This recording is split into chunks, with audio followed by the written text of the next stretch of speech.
Hello, in this video we're continuing our discussion of section 6.2 on specifically talking about trigonometric substitutions. We're working through example 3, which has asked us to evaluate the integral of x over the square root of x squared plus 4 dx. Now, as the lecturer wrote out, we could use a trig substitution here, but the caution that I want to give you is don't overcomplicate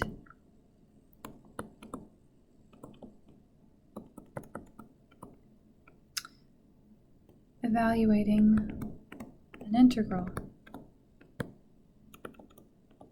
Don't make it more complicated than it is, because a trig substitution is definitely not the easiest thing to apply to evaluate an integral.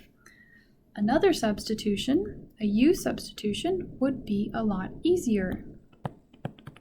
Notice, if we let u be x squared plus 4, du is 2x dx, and we have an x dx in our numerator.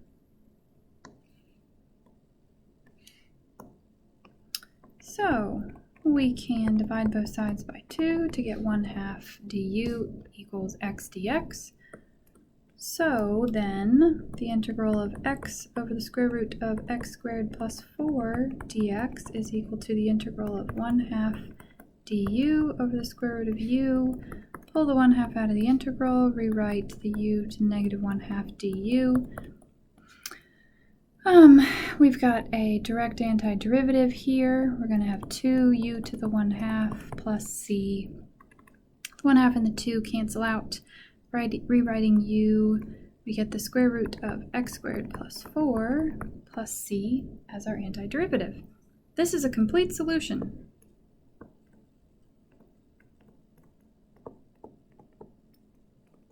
So, if you notice that a u substitution can be used instead of a trig substitution, it's a lot simpler.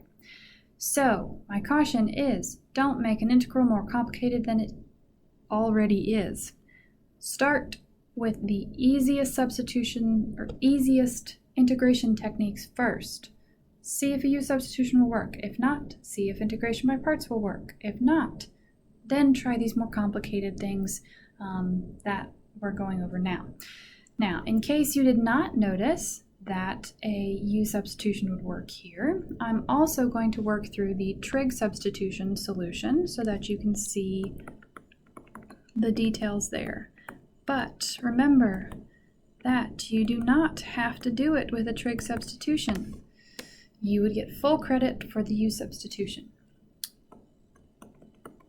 So we have x over the square root of x squared plus 4 dx. The trig substitution that we would do here would be x equaling 2 tangent theta. Then we differentiate to get dx is 2 secant squared theta d theta. Plugging into our integral, we have 2 tangent theta in the numerator over the square root of, if we square x, we're going to get 4 tangent squared theta plus 4, and then dx is 2 secant squared theta d theta. A quick note here, this will simplify to the square root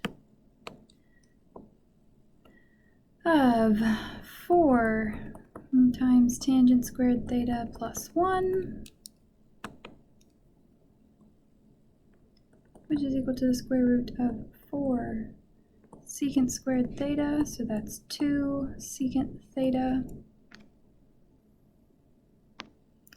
So then our integral becomes, we will have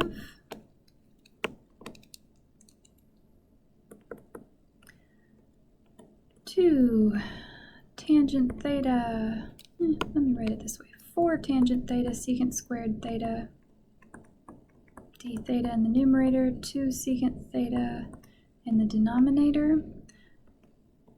Some of our constants will cancel. I'll pull the 2 out. Some of the secants will cancel, so we end up with 2 times the integral of tangent theta times secant theta d theta.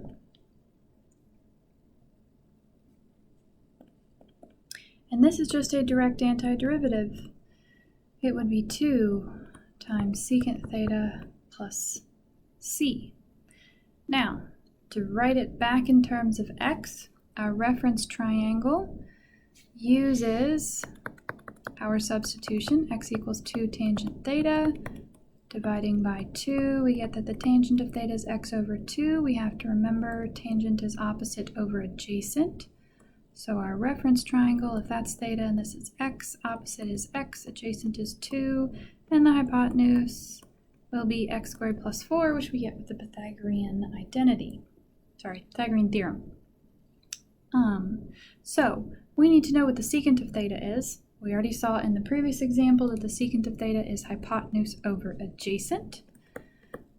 So secant of theta is going to be the hypotenuse, square root of x squared plus 4 over adjacent, which is 2. So we get 2 times the square root of x squared plus 4 over 2 plus c, and our 2's cancel so that we end up with x squared plus 4 plus c.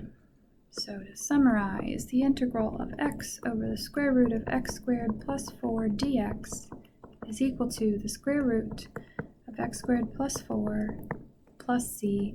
And if you'll notice, this is exactly the same answer as what we got with the u substitution.